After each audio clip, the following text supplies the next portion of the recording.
Je passe la parole à Claire Schweitzer. Alors, surtout sur la délibération concernant la subvention d'1 million d'euros à l'UIMM.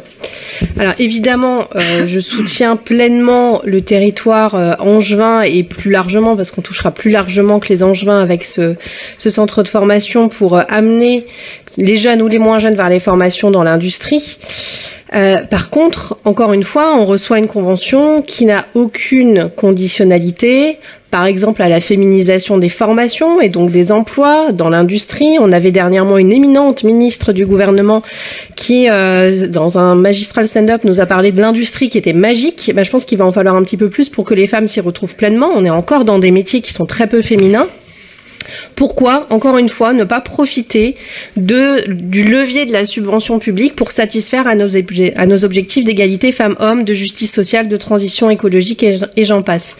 Pourquoi donc aucune conditionnalité en plus à une organisation professionnelle, l'UIMM, qui est pourtant connue pour disposer de pas mal d'argent, notamment d'une caisse noire de plusieurs centaines de millions d'euros et qui a été condamnée pour l'avoir utilisée de manière illégale en recourant à du travail dissimulé pour casser des grèves dans la métallurgie. Je ne sais pas si c'est honorable de verser les yeux fermés à une telle organisation 1 million d'euros dans le cadre d'une subvention que par ailleurs j'aurais soutenue sans aucun problème. Merci. Merci Madame Schweitzer. Y a-t-il d'autres demandes d'intervention? La conditionnalité en fonction du recrutement, ça veut dire que s'ils n'arrivent pas à attirer des filles, on diminue la subvention. S'il y a trop de garçons, on diminue la subvention dans un contexte où aujourd'hui tous les métiers de la métallurgie cherchent des salariés pour ne pas fermer des entreprises. Vous vivez dans un autre monde.